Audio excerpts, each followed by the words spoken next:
Tayyib. Bismillahirrahmanirrahim.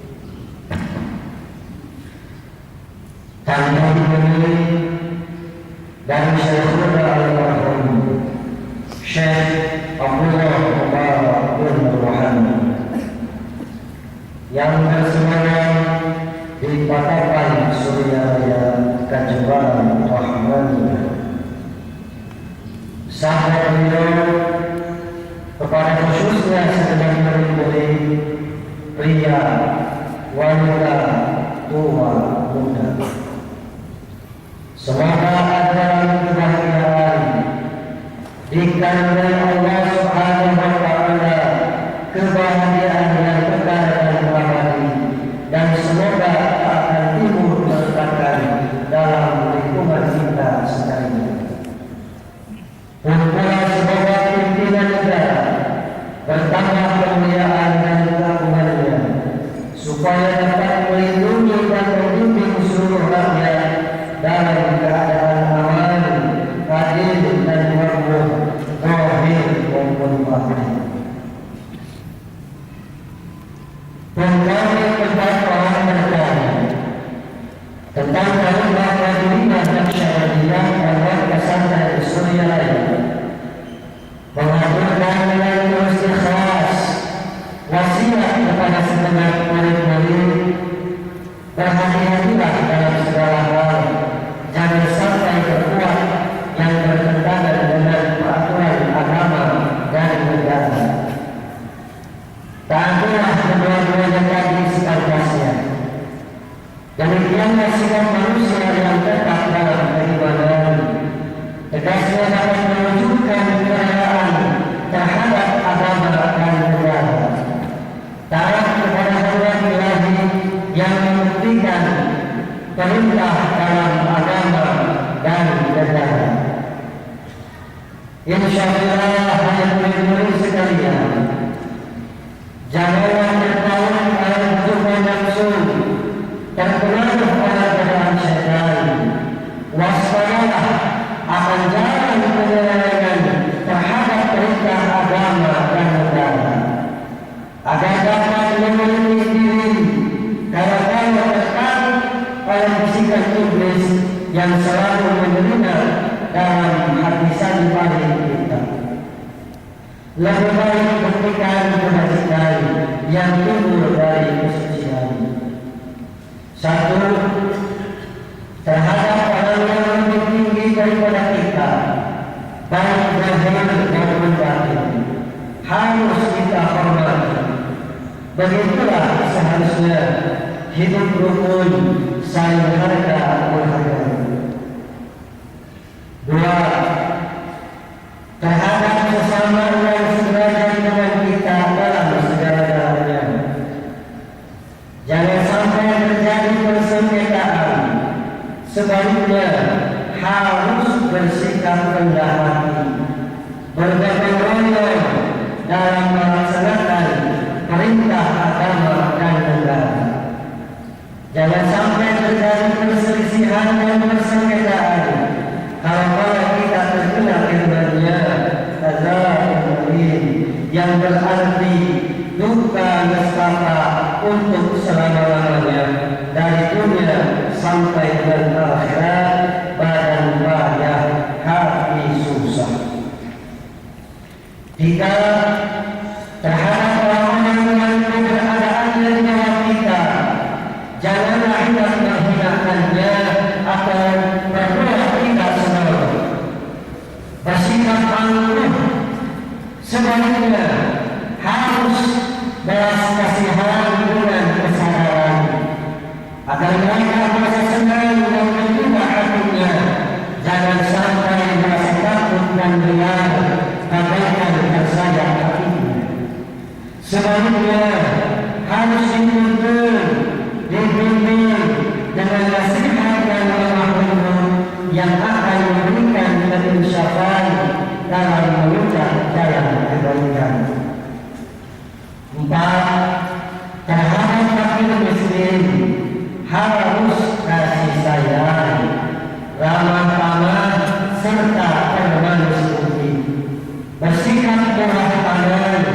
mencerminkan bahwa hati kita sadar. Coba rasakan diri kita pribadi, betapa pedihnya jika dalam kekurangan. Oleh karena itu, janganlah acuh tak acuh, hanya diri sendirilah yang senang, karena mereka dari fakir miskin itu bukan kehendak sendiri, namun itulah kodrat Tuhan. Demikianlah sesungguhnya sikap manusia yang penuh kesadaran, meskipun terhadap orang asing, karena mereka masih keturunan Nabi Adam alaihissalam. Mengingat ayat 70 surat Isra yang artinya, sangat kami muliakan keturunan Adam dan kami sebarkan segala yang berada di darat dan di lautan. Kami berikan kepada mereka rezeki yang baik-baik dan juga kami mengutamakan mereka lebih utama dari makhluk lainnya. Kesimpulan dari ayat ini bahwa kita sekalian seharusnya saling harga menghargai. Jangan timbul kekecewaan, mengingat surat Al-Maidah yang artinya hendaklah tolong-menolong dengan sesama dalam melaksanakan kebajikan dan ketakwaan dengan sungguh-sungguh terhadap agama dan negara. Sebaliknya, jangan tolong-menolong dalam berbuat dosa dan bermusuhan terhadap perintah agama dan negara. Adapun soal keagamaan, itu terserah agamanya masing-masing. Mengingat surat Al-Kafirun ayat 6, agamamu untuk kamu, agamamu untuk aku. Maksudnya, jangan terjadi perselisihan. Wajiblah kita hidup rukun dan damai, saling harga menghargai. Tetapi janganlah sekali-kali ikut campur. Cobalah renungkan pepatah leluhur kita. Hendaklah kita bersikap budiman, tertib dan damai. Andaikan tidak demikian, pasti sesal dahulu pendapatan, secara kemudian tak berguna. Karena yang menyebabkan penderitaan diri pribadi itu adalah akibat dari perbuatan diri sendiri. Dalam surah An-Nahl ayat 112 diterangkan bahwa Tuhan Yang Maha Esa telah memberikan contoh, yakni tempat maupun kampung, desa maupun negara yang mempunyai aman dan tentram, kemahrifah rohnya.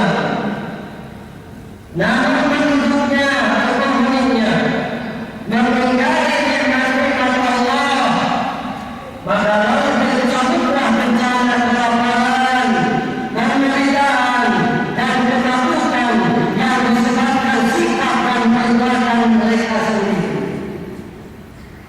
Oleh karena demikian, hendaklah segera beri-beri bertindak teliti dalam segala jalan yang ditempuh guna kebaikan zahir batin dunia akhir, supaya hati tentram, jasadnya baik. Jangan sekali-kali timbul persengketaan. Tiada lain tujuannya budi utama, jasmani sempurna, cair baru. Tiada lain amal kita. Tariqah Qadiriyah dan Syariyah Pondok Pesantren Surya lain.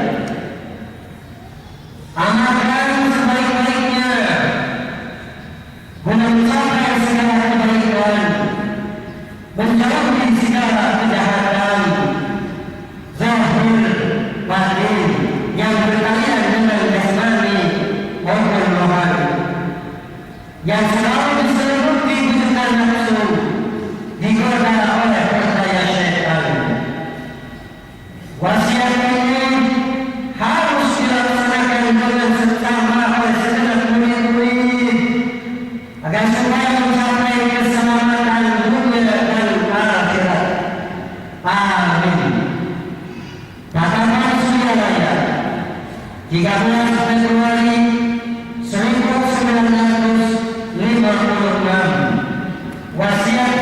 sampaikan kepada segenap ikhwan tertanda Syekh Ahmad Shahid Al-Fatih Al-Arifin radhiyallahu anhu.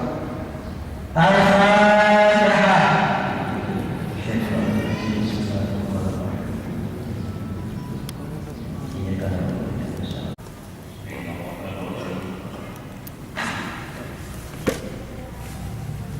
Bismillahirrahmanirrahim.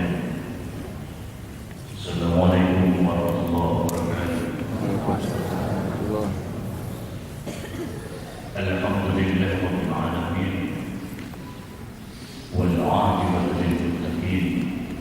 Wala udwana illa 'alal zalimin.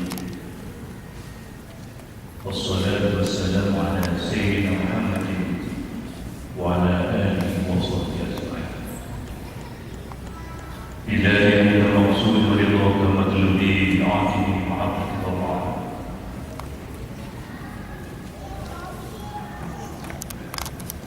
Hurmatku di atas zaman yang selalu dan selalu dimuliakan oleh Allah Subhanahu wa Ta'ala. Segenap para ikhwan, para ahbab, para wakil taklim yang sama-sama dimuliakan Allah Subhanahu wa Ta'ala. Puji syukur mari kita panjatkan Allah Subhanahu wa Ta'ala atas limpahan rahmat dan karunia-Nya. Alhamdulillah kita pada saat ini bisa hadir di tempat ini. Mudah-mudahan hadirnya kita di tempat ini mendapatkan limpahan rahmat serta maghfirah Allah Subhanahu wa Ta'ala. Salawat serta salam melimpahkan kepada kebutuhan kita Habibin wa Nabiyyina Muhammad sallallahu alaihi wasallam, kepada keluarganya, kepada para sahabatnya, kepada para awliya Allah yang telah membimbing kita, memberikan petunjuk, memberikan arahan agar kita benar-benar menjadi umat Muhammad, bisa selamat dalam kehidupan dunia dan selamat dalam kehidupan di akhirat.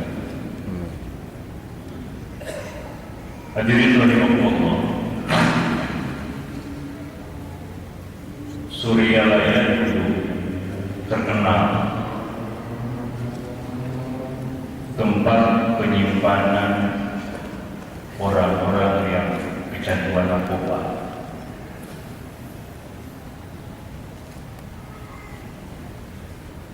Ada dua. Kalau ingin usaha lancar, datang ke Suryalaya. Kalau ingin cepat mendapatkan jodoh, datang ke Suryalaya. Ingin naik pangkat, datang ke Suryalaya. Dua terkenal, termasuk saya dulu mengatakan seperti itu.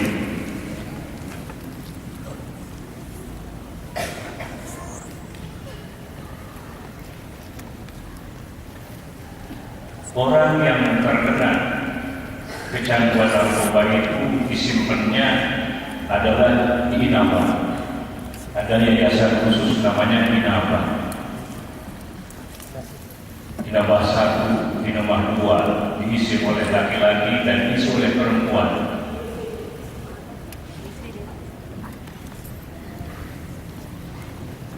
Keberhasilan Suryalaya untuk menangani masalah orang-orang yang mendapatkan, yang terkena narkoba itu adalah mendapatkan suatu kehormatan dunia, mampu untuk membantu pemerintah. Maka dari pemerintah mendapatkan kehormatan bangsa Syekh Ahmad Shahid Al-Fatih.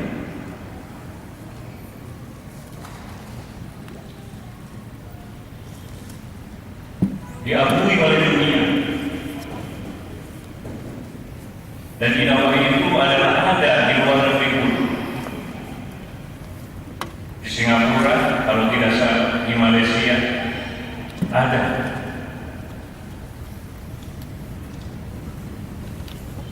Maka terkenalnya Suryalaya itu adalah disebabkan oleh orang-orang yang mempunyai masalah narkoba.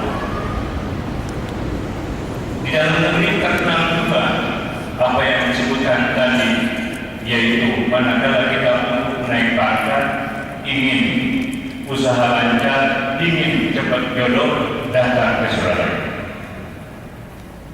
Saya berpikir, apakah betul istri Suralaya itu? Ternyata setelah saya selidiki, saya teliti, itu adalah hanya baunya saja, aromanya saja. Isinya Suralaya adalah tempat untuk membersihkan penyakit batin.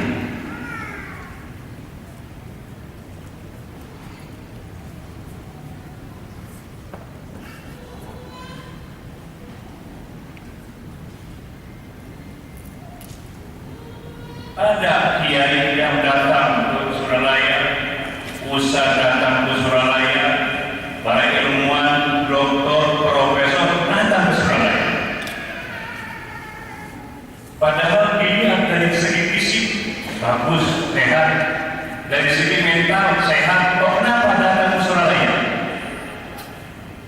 Ternyata isi toko Suralaya adalah untuk mengobati penyakit hati.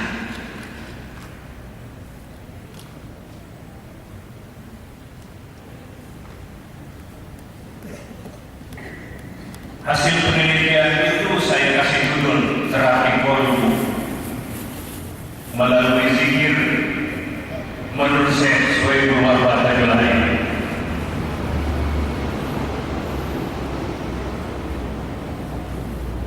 Yang saya teliti adalah bukan orang yang menanam bukan. Yang saya teliti adalah orang yang fisiknya sehat, pikirannya sehat, tetapi kolbunya adalah tidak sehat.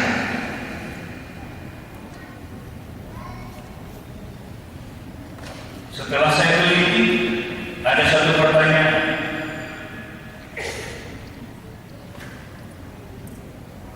Betul, hati itu adalah mempunyai penyakit, tapi di mana letaknya? Yang kedua, yang namanya penyakit adalah harus diobati. Apa nama obatnya? Yang ketiga adalah bagaimana metodenya, caranya. Yang keempat, sehubungan penyakit hati itu adalah selalu ada sepanjang masa, sepanjang hayat kita kembali. Maka caranya adalah kontinu, adalah harus istiqomah. Yang ketiga adalah harus ada dokternya. Hadirin rahimahumullah, ini penyakit hati. Kadang-kadang kita adalah tidak merasa mempunyai penyakit hati. Ada penyakit lahir, ada penyakit batin. Ini penyakit lahir, kalau kita pilek langsung buru-buru kita beli obat. Bisu, penyakit paru-paru, diabetes, langsung kita mencari dokter. Tidak masalah, biaya itu mahal. Yang penting penyakit itu adalah sembuh. Tidak ada dokter di Indonesia pergi di luar negeri. Yang penting sembuh. Penyakit lain selalu kita diperhatikan yang lebih utama. Tapi ternyata penyakit batin kita diabaikan. Padahal penyakit batin ini adalah manakala hati kita kotor, ucapan kita akan menyinggung orang lain. Manakala hati kita kotor, perilaku kita adalah menyinggung orang lain.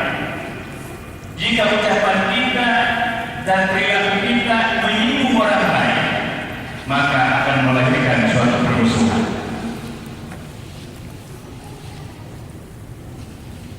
Selain daripada itu melahirkan masalah, melahirkan sumber masalah, juga manakala hati kita kotor adalah semua amal ibadah tidak ada nilainya di hadapan Allah Subhanahu wa Ta'ala. Anehnya, kenapa kita tidak merasakan hati kita itu adalah mempunyai penyakit?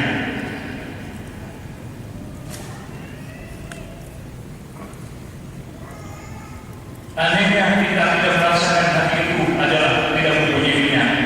Padahal itu adalah faktor utama yang harus kita bereskan dan bersihkan dan dilenyapkan.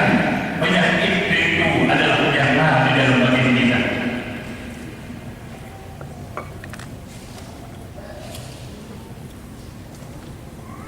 Untuk membereskan penyakit itu tidak bisa kita diobati dengan Quran Bismillahirrahmanirrahim Al-Fatihah, tidak bisa. Tidak bisa kita untuk melenyapkan penyakit batin, iri, hasud, sombong dengan sholat, tidak bisa. Dengan puasa tidak bisa. Karena puasa lahir, puasa batin adalah itu lahiriah. Kalau kita mau membersihkan kaca di dalam, yang kotornya di dalam, kemudian kita bersihkan di luar di sana, tidak bisa. Hati itu adalah iman. Hati di sini bukan menurut istilah kedokteran. Hati menurut kedokteran adalah jantungnya, jantung adalah untuk mengatur peredaran darah. Tapi di sini yang disebut hati di dalam Al-Quran, di dalam hadis adalah iman. Tidak kelihatan, tapi kita merasakannya. Rasa gelisah itulah. Sehubungan sifatnya iman dari, maka cara pengobatannya juga harus dengan iman dari. Bukan dengan insya, bukan dengan sabu, bukan.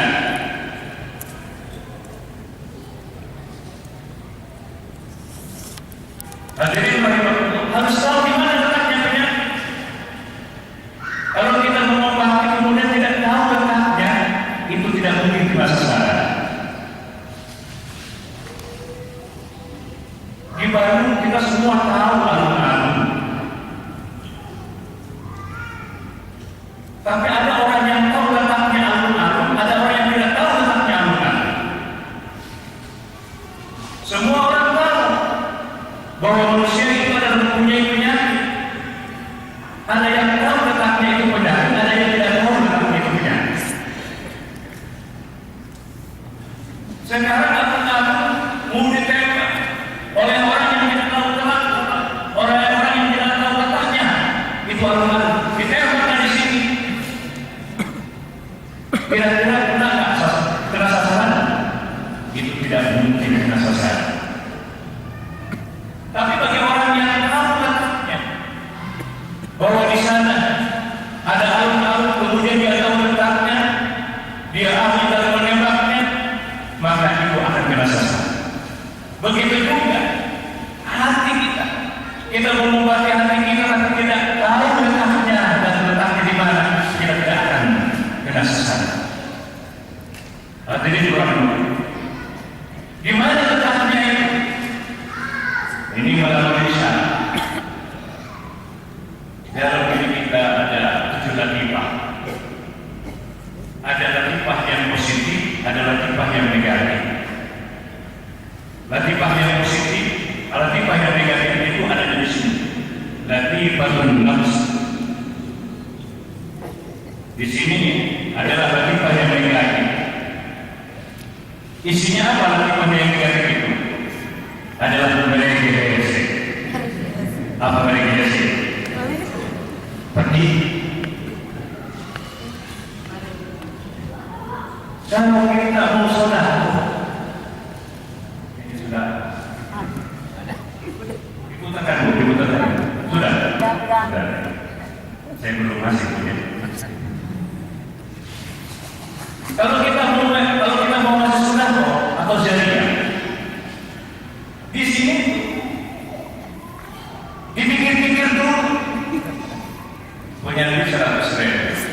50.000, 20.000, 10.000, 5.000, 1.500. Yang mana ya?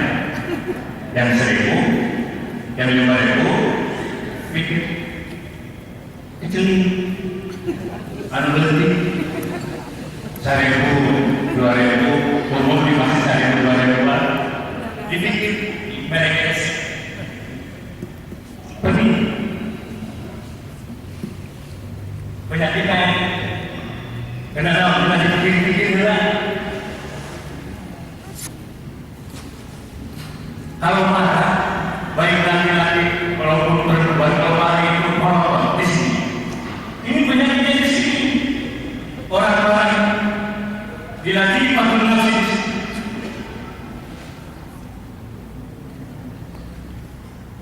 Masuk itu, ini dia.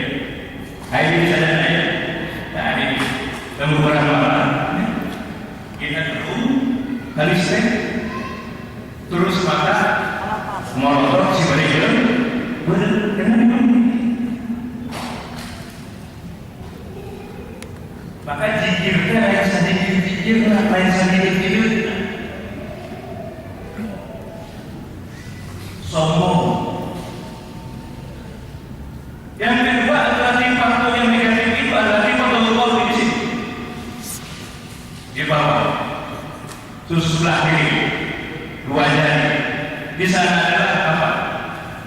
Iri, dengki, hasut. Latifah yang negatif ini kalau kita biarkan begitu saja, maka kita akan lebih rendah daripada binatang. Manusia, bapak-bapak, ibu, manusia itu bisa sempurna karena akalnya. Manusia itu bisa hancur, lumpuh dan lebih hina daripada binatang adalah karena akalnya. Manakala akal itu adalah dikendalikan oleh hawa nafsu, manakala akal itu dikendalikan oleh hawa nafsu, maka manusia itu lebih kejam daripada binatang. Masuk rumah tanpa permisi, sudah tahu akal itu bahwa itu adalah tidak benar, tapi didorong oleh hawa nafsu, maka akal terkalahkan. Di dalam rumah itu banyak barang yang berharga, diambil barang berharganya itu. Sudah tahu kita mengambil barang orang, tapi kita adalah dikendalikan oleh hawa nafsu. Ketahuan kami kita ketahuan oleh yang punya rumah, kemudian dibunuh oleh yang punya rumahnya itu. Kita tahu bahwa akal itu tidak boleh itu membunuh menutup. Sehubungan kita dikendalikan oleh hawa nafsu, maka akal tidak berbuat apa. Kemudian ada gadisnya menolong orang tuanya, kemudian gadisnya juga adalah diperkosa, dibunuh, dicincang, dimasukkan ke karung, kemudian dibuang ke laut. Akal tahu bahwa itu tidak boleh, tapi sehubungan dikendalikan oleh hawa nafsunya adalah maka akal tidak berbuat apa. Hadirin sekalian, sekalipun cuma dua latifah, tapi cukup berbahaya untuk mengendalikan akal kita. Maka latifah-latifah yang positif inilah digenjot, dihidupkan untuk bisa mengendalikan latifah-latifah yang negatif. Karena yang namanya penyakit itu tidak bisa dihilangkan, tapi hanya bisa dikendalikan.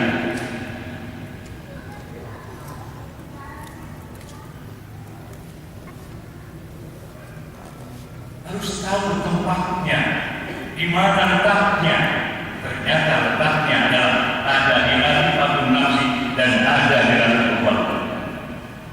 Maka guru memberikan petunjuk, nih zikirnya seperti ini, nih zikirnya seperti ini.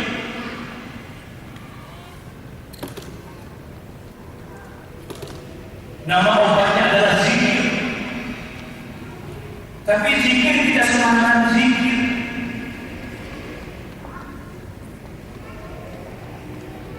Kata Ustaz dari Simak, ada zikir yang ditanamkan, ada zikir yang tidak ditanamkan.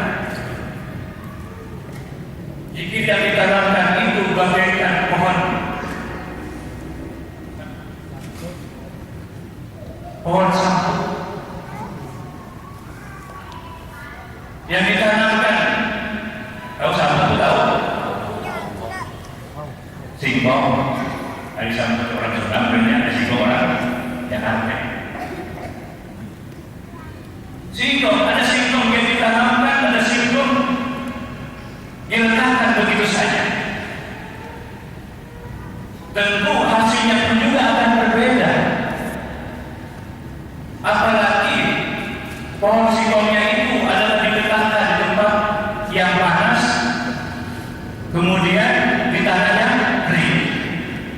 Bukan tumbuh, tetapi dia akan mati.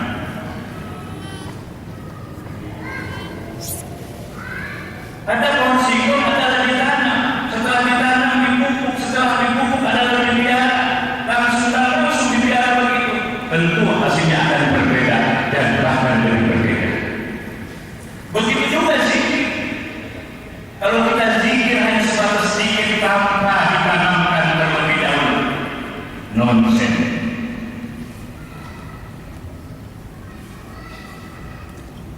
Zikir itu adalah ingat, dalam ingat adalah hati kepada Allah, hati ingin kepada Allah.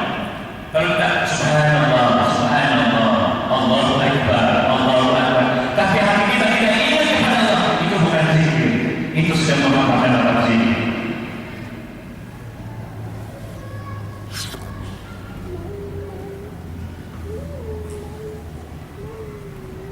Ini kelebihan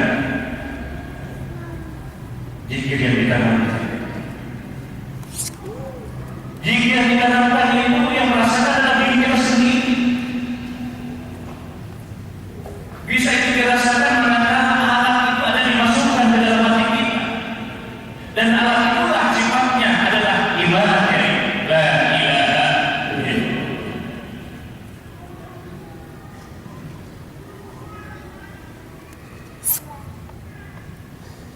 Bisa mengatakan gula itu manis setelah gula itu dimasukkan, setelah gula itu adalah diminum oleh kita. Bisa mengatakan misalnya jamu itu baik manakala jamu itu sudah dimasukkan ke mulut kita. Tidak mungkin kita bisa mengatakan bahwa gula itu manis atau jamu itu pahit kalau jamu itu tidak dimasukkan kepada diri kita. Kita tidak akan bisa mengatakan hati kita itu, tapi belum ada alat yang dimasukkan di dalam diri kita, maka tidak akan kita merasakan bahwa hati kita itu.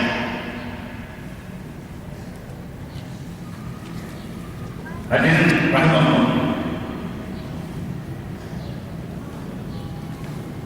ternyata yang dicari oleh kita semua, oleh orang-orang ilmuwan, oleh ulama, oleh para pedagang atau pengusaha, oleh para pejabat datang ke Surabaya, selain yang tadi itu ternyata isi daripada Surabaya Thariqah Sabatiyah adalah untuk membersihkan penyakit batin.